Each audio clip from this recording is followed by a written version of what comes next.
All right, welcome back. Welcome back, everybody. Welcome back. So, over here, we got a little something different today. This is an old vintage Nitro boat. It's an Aquacraft Miss Vegas Duece. And it has a, I want to say, a 4.5 dynamite motor in it. See, there it is right there. Gas tank, and we have our electronics box. And what I could do is I could actually leave the electronics box, leave the one servo inside for the steering, because it's perfect, because its rod is perfectly connected and it's mounted in here. But this is big and bulky and I don't really want that. So we'll figure out another way. But what we're going to do is we'll rip that all out, and then we're going to throw in a rocket motor. This is a 2958 rocket. It's got 3380 kV and a 90 amp fly color ESC. And we're going to run it on 3S and 4S. So we're going to make this electric, and something that the first thing I had to do was, see that right there? That's an air vent for the fuel, obviously, because it's a gas engine, so it was vented. And right here, I put, and right there, it's a little bit of a hack job, but put a fiberglass sheet in it from the back. And it's drying right now. Same with here. You see what it looks like inside, right over there. And so that needed to be done. That was first thing first. We had to waterproof the hatch, seal these holes, and we did that. So we're going to put this outside, let it dry, and we're going to talk about this real quick and what we're going to do. I tell you guys, it's not easy to work in here. Look at this temperature. 5 p.m. It's actually 6 p.m. right now. This clock is late. 111 degrees in here. Whew.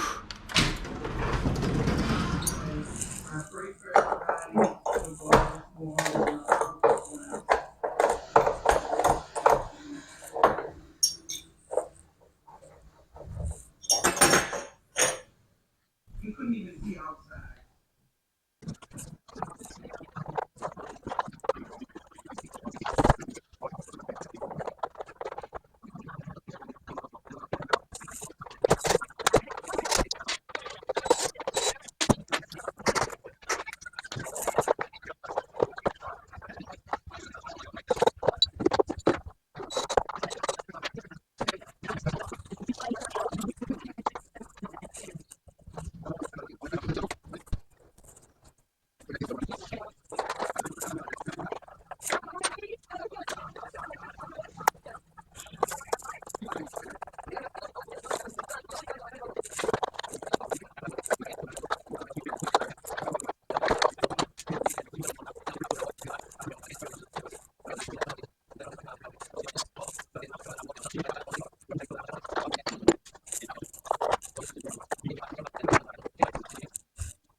Was a sense Monday morning of Alright guys, now we're going to get all this crap out of here, and we'll clean this all up real quick.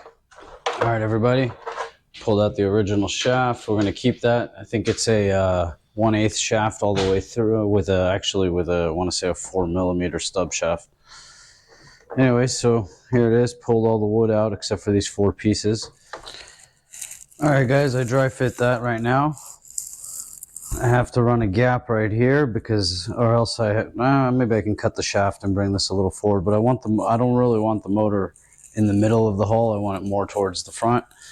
So anyways, I'm going to mount the servo right over here. I'm going to grab a mount from the garage, and hopefully it'll clear this. And we'll epoxy it all up, grease up the shaft, and take it out. All right, guys, here we go. Servo in, motor and motor mount in. That's a 2958 rocket.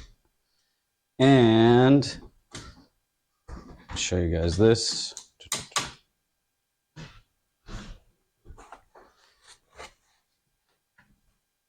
And closed up those holes right there with fiberglass.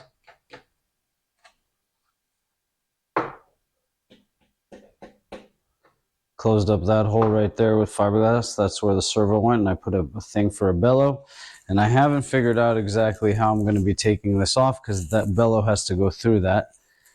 And I wanted to go through the transom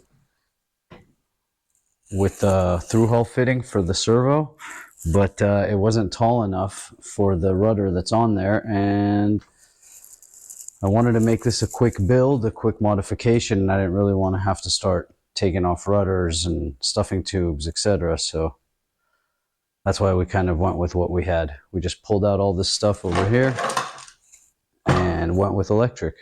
So we'll button her up, put some cooling lines in it, and see what kind of batteries we can fit inside. We'll try it out on 3S for the first time, and we'll see how it goes. All right, guys, we're done. We are done.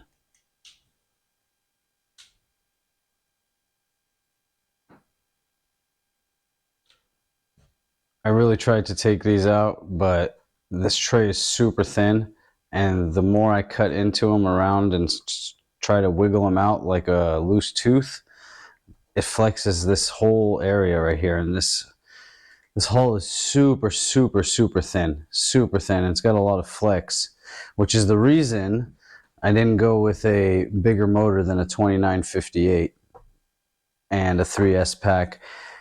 It comes with a stock 0.130 cable, which is a 3/16 cable all the way through. Very thin. It's what I run in my small hydroplanes.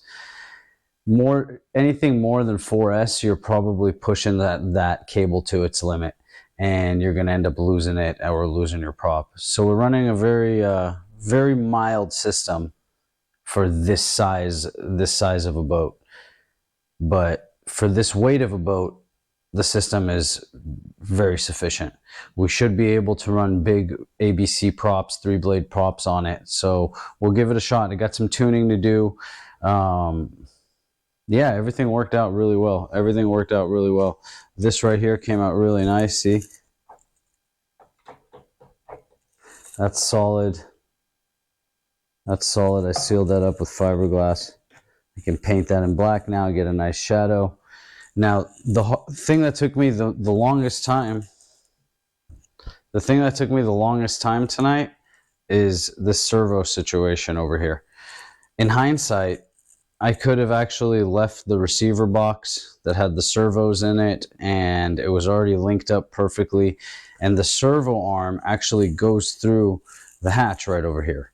And that was just an empty hole. So I put a grommet in there, and I sliced it with just enough space to be able to slide over the servo rod, the steering rod.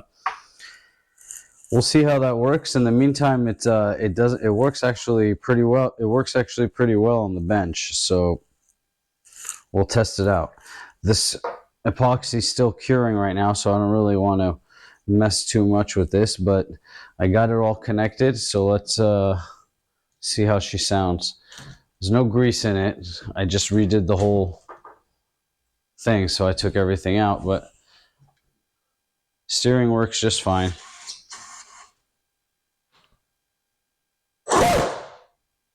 Yeah, she's pretty angry. Sounds pretty good for no grease too. All right, guys, so that's it. That's it. We will tune her up a little bit, make sure that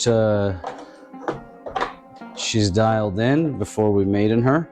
And I won't be able to maiden her tomorrow. I got to do some prepping because tomorrow, the day after tomorrow, I'm actually leaving to Lake Havasu in Arizona again for the Nordic Powerboat Regatta.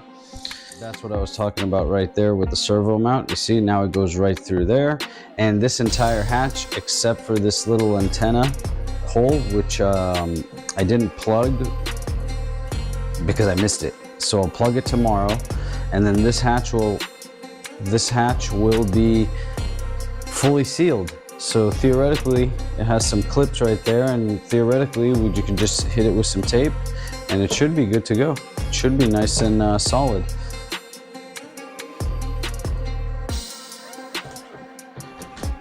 So anyways, thanks for tuning in, guys. We will see you next time.